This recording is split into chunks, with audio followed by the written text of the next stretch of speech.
Yesterday's prophecies for today's world. But greater is he who is in you than he who is in this world. The Holy Spirit dwells in every believer, and he is in you, and you need not be afraid. And now, Hal Lindsey's Bible study, the book of John. She answers and says to him, "Sir, you have nothing to draw with, and the well is deep. Where then do you get this living water?" And I'm sure she was once again smiling and kind of laughing. So she points out in her reply, she's much like Nicodemus. Remember, Jesus said, unless a man is born again, he can't see or understand the kingdom of God. Nicodemus said, and he can't enter it. And Nicodemus said, how can a man be born again? Can he enter his mother's womb and be born a second time? Well, you see, he missed the whole point, and it was still on a physical level. And that's the same way it is here. The woman is still looking at her need through only her physical needs. And so her answer is built around the idea of, now you're telling me that you can give me living water? And then she tells him about the difficulty of how he's going to give her living water, because the well is 100 feet deep there. And he had nothing to draw with, so how's he going to give her living water? And so I'm sure she's kind of joking with him. Maybe even a little flirty. So, anyway, then she goes to something that's the pride of the Samaritans. The Samaritans had very little to be proud of, but they were proud of one thing. Because they had the well of Jacob, they felt that they had a special relationship with Jacob. And so she right away brings that up, and she says, "You're not greater than our father Jacob." And she's looking at this from a physical level. After she thinks about it, she thinks only of the physical obstacles of how could he get living water. And then she says, literally, "Do you think you're greater than our father Jacob, who gave us this well?" Oh boy, who's she talking to? The one who wrestled with Jacob and renamed him Israel. And so I want you to see the patience of the Lord. You know, a lot of people, when they go to share Christ with someone, especially if you're kind of new at it, you take personally what people say to you or the way they treat you. Hey, you got to get over that. Man, I've been called everything. I've been treated every way than anything you can imagine. And so you got to learn not to take it personally. Don't let someone get you upset when you're seeking to share Christ. Okay? So what you want to do is just keep smiling, keep talking, keep driving toward your goal. Now, so then Jesus says, "The one who keeps drinking of this water shall keep thirsting again." What a beautiful, incisive statement about how the world is misled.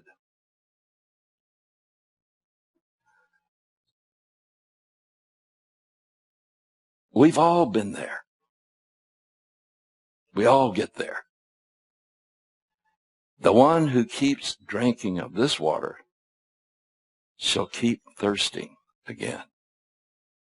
He's talking about the water of the deepest need of the heart. You know, he picked a good illustration that he's developing here, because there is hardly any more driving passion that a person can have when you are just absolutely dying of thirst. I mean, people go mad in the desert when they run out of water. They have hallucinations and everything else because the thirst becomes unbearable. And he realizes there's a thirst in every human heart. And he's seeking to show her that we try to fill that thirst with water that will never satisfy us. We'll just thirst again after we try it. You get the point? Well, it just shows how profound Jesus was when he said, "But whoever takes one drink of the water I give," and I give is in the aorist tense, meaning I'll give you once and for all. "The water I give him shall never thirst again."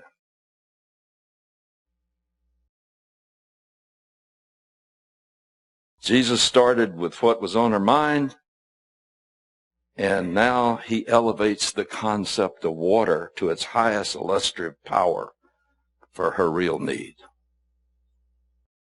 Now, this would not have been a strange concept and a use of water as a figure of speech. Jeremiah chapter 2 verse 13 said this, "For my people have committed two evils. They have forsaken me, the fountain of living waters, to hew for themselves cisterns, broken cisterns that cannot hold water." Of course, today we have added light because in the book of Revelation, it says in chapter 7, verse 17, Jesus promising, "For the Lamb in the center of the throne will be their shepherd and will guide them to springs of the water of life. And God will wipe away every tear from their eyes." This is what he promises to those who believe in him and stay true. Revelation chapter 21, verse 6. "For the Lamb in the center of the throne will be their shepherd and will guide them to springs of water of life. And God will wipe away every tear from their eyes." Now, Jesus has said some profound things in verses 13 and 14. How does she respond?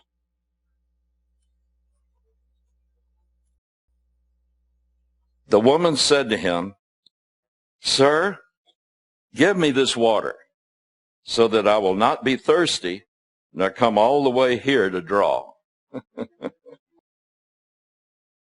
Well, she sees there's great value in what he's saying, but she can only think of the physical, meeting the supreme physical need. One of the things it would do, she wouldn't be thirsty and she'd never have to come down there and avoid the women of the city who always were talking about her and jeering at her. So, yeah, that was very attractive to her. And the idea that she'd never be thirsty again, well, it's still on a physical level, but she's beginning to see there's something here. So Jesus knows he's moving her the right direction. But you see, her problem here is she sees the gift he's offering on a limited level. But her problem, the reason she can't see what she really needs is because she doesn't realize what her real need is. And why? She doesn't see that she's got a spiritual need much greater than any physical need. So he says, he said to her, "Go call your husband and come here." The woman answered and said, "I have no husband." Now, you see, when somebody asks a question that's going to make you uncomfortable and really start exposing where you really have a need, first thing you want to do is try to cover it, hide it. So she says, "I don't have a husband." And the woman answered and said, I have no husband. And Jesus said to her, "You have well said, you have no husband. For you have had 5 husbands, and the one whom you now have is not your husband. This you have said truly. She was on number 6, and she hadn't gotten around to marrying him. Plus, God knows what else. But you see, now Jesus brings, this is the first time he begins to shine the light on her life in a way that would show her she had a desperate need, much greater than a physical one. And he brings out his prophetic gift. Now, I'm sure the wheels were turning in this woman's head, and later she begins to realize, wait a minute, he knows all about me, and yet he offered me a gift of eternal life. And later on, as the conversation develops, the Holy Spirit will begin to work that into her. So, wait a minute. He knew I had all of these sins in my life, and yet he said, all you have to do is ask the one who's speaking to you, and he will give you eternal life. But that's hard to bite and grasp. The first time God really shines a light on your life, first thing you want to do is run and hide. Because you feel condemned. You can't imagine a God that's going to accept you just the way you are. In verse 19, the woman said to him, Sir, I perceive that you're a prophet. She brings up the religious issue, and she says, our fathers worshipped in this mountain, and you people, meaning the Jews, say that in Jerusalem is the place where men ought to worship. You see, her fathers, the Samaritans, who had settled there after returning a few centuries before, they said, well, we worship in Mount Gerizim. After all, this was the Mount of Blessing. And since they were rejected by the Jews, they had to set up some kind of a system. They still believed in the Torah. They still believed there had to be animal sacrifice. They offered animal sacrifice up on Mount Gerizim. And so she brings up the fact that they were rejected, and that she says, you people say that we should worship in Jerusalem, and our fathers say that we should worship in this mountain. And they were looking at it. And Jesus comes straight forward. Now, one thing about Jesus, he was gracious, accepting, but he never pulled punches when the truth had to be revealed.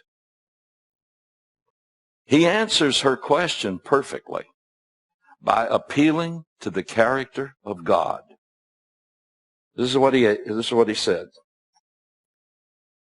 Woman, believe me, an hour is coming when neither in this mountain nor in Jerusalem shall you worship the Father. Mind-blowing. This plays right on what he started. He opened Pandora's box in John chapter 3. Now, by the power of the Holy Spirit, John is developing that broadening of the concept of God's salvation plan. And so he says, the day is coming when you won't worship at Jerusalem or in this mountain. Why? Then he goes to the essence of God, the character of God. You worship that which you do not know. And then he says, we worship that which we know, for salvation is from the Jews. Now, then he goes on to say, but an hour is coming, and now is, when the true worshipers shall worship the Father in spirit and in truth. For such people the Father seeks to be his worshipers. Now, why is he going to do this? Because God is a spirit. This gets to his essence, one of his divine attributes. God is a spirit, and those who worship him must worship him in spirit and in truth. So, since God is a spirit, And God is omnipresent. You can't confine him to one place. That was a temporary thing, the temple. But it's like the mistake is made today.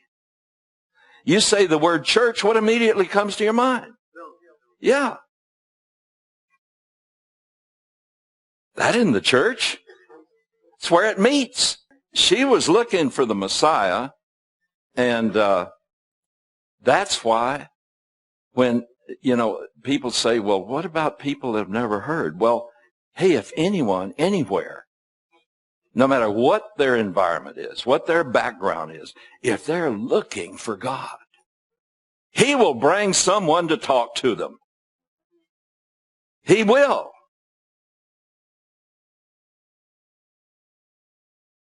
If people die without hearing it, suppose they wouldn't have believed it if they heard it and God knew it. But if someone is looking for the Lord, he's going to come. This woman, ostracized by even her own people, says, I know that the Messiah is coming. He who is called the Christ. And when that one comes, he will declare all things to us. In other words, he's going to straighten everything out for us. And the response here was an atomic bomb. Jesus said, literally, Yahweh, who is talking to you. You see, God's great name, Jehovah, Yahweh in Hebrew, means I am. There's no he in this verse, not in the original. He utters the name that put Moses on his face by the burning bush. From his own lips, he says, Yahweh, I am, who is talking to you. Wow. This lowly woman is confronted by the God from heaven who stepped out of eternity into time and became one of us. And he had an appointment with her, and he came to see her. And he says, I am who talks with you.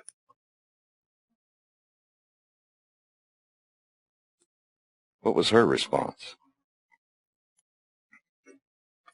And at this point, his disciples came with the hamburgers. And they marveled that he had been speaking with a woman, see? Yet no one said, what do you seek? Or why do you speak with her? So the woman left her water pot. Now, why did she come down there? For water. Man, she's so excited. She even left what she came down for. The woman left the water pot and went into the city and said to the men, notice she didn't talk to the women. The women didn't push her away. Yeah, here comes Susie. So she talks to the men, and she begins to give her first testimony. And she gives it with great skill because the Holy Spirit was already working in her. Look at this. And she says, come see a man who told me all things that I have done. This is not the Messiah, is it? Now, if she would have said, this is the Messiah, they wouldn't have gone. But she's created that curiosity in them. But she gave the testimony. This man told me everything I've ever done. Probably told her more than what is written here. And so she says, this isn't the Messiah, is it? All right. She stirs up a crowd. In verse 31, in the meanwhile, the disciples were to request him, saying, Rabbi, eat your hamburger. But he said to them, I have food to eat that you do not know about. Now he had forgotten that he was tired. He had forgotten that he was hungry. his heart was filled with emotion and joy. Why? Because sitting at the well, he could see everything that was going on in that town up there. And while they're talking to him about eating, he's just sitting there, not looking at them, looking at Susie going through the town.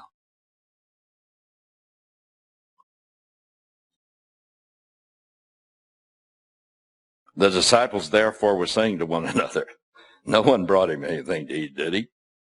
Still don't get it. The knuckleheads were still thick,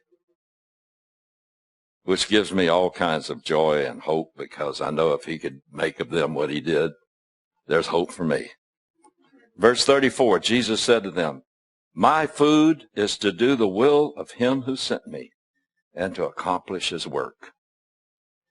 Do you not say, there are yet 4 months and then comes the harvest? Behold, I say to you, lift up your eyes and look on the fields, that they are white for harvest. What did they see?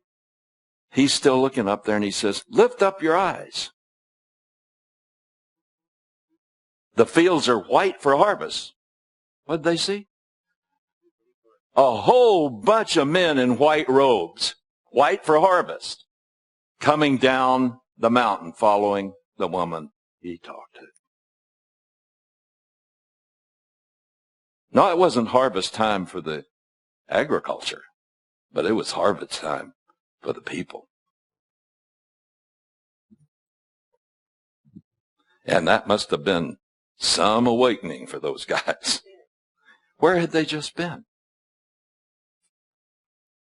In that town. All right, now listen to what he says after that. Already, literally, the one who reaps is receiving wages and is gathering fruit for life eternal, that the one who sows and the one who reaps may rejoice together. Now, who is he talking about? Susie! For lack of a better name. Let's call her Rachel. Rachel, or whoever, the woman from Samaria. She's leading the whole town of men out there. Saying, boy, if he told about everything she did, I guess I may be in that. I better come out and listen.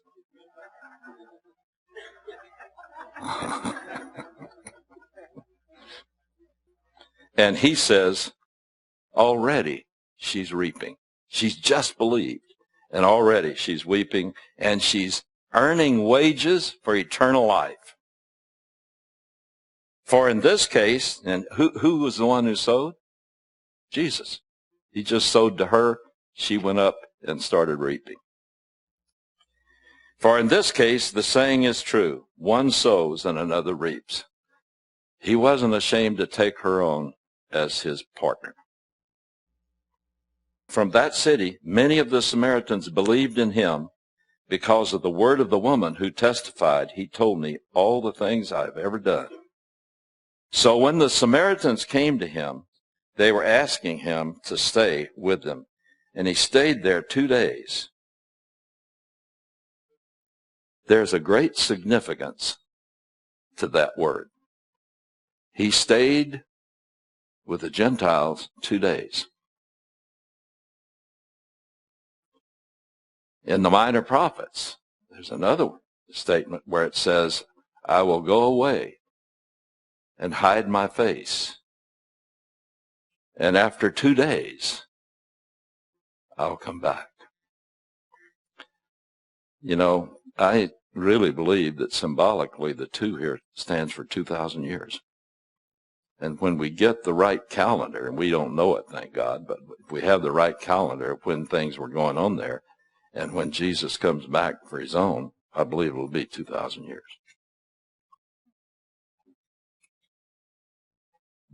There's that symbolism in several places. But now, get the main point. He stayed there 2 days, and many more believed because of his word.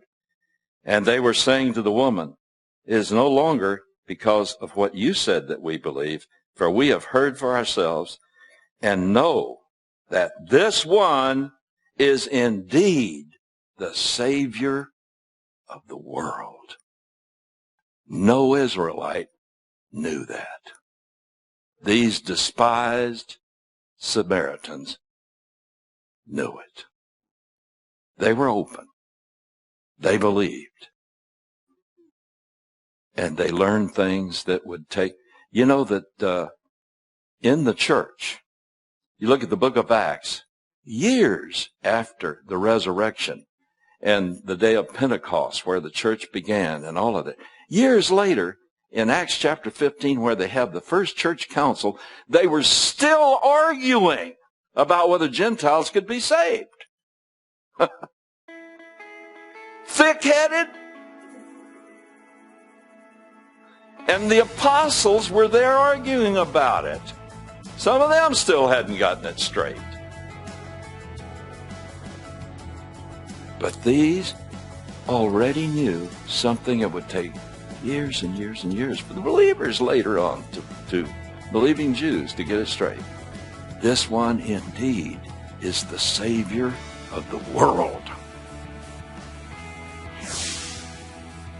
Join us next week for the continuation of Hal Lindsey's Bible study of the book of John. You can find more of Hal Lindsey at his website, www.hallindsey.com. There you can access our video and article archives. Visit our online store for Hal Lindsey's CDs, books, and other specialty items. Hal Lindsey is pleased to present his first ever audiobook, Faith for Earth's Final Hour, read in its entirety by Joel Weldon, professional voiceover artist. Recognizing the truth of Titus 3:5, not by works of righteousness which we have done, but according to his mercy he saved us. This audiobook is now available for purchase in 3 formats: a 9-CD set for $44.99 plus shipping and handling, a USB flash drive for $44.99 plus shipping and handling, or as an audio download from hallindsey.com for $24.99. To support this program, send your tax-deductible gift to Hal Lindsey Media Ministries, P.O. Box 470470, Tulsa, Oklahoma 74147. You can also support this ministry online. Visit hallindsey.com or call 1-888-RAPTURE.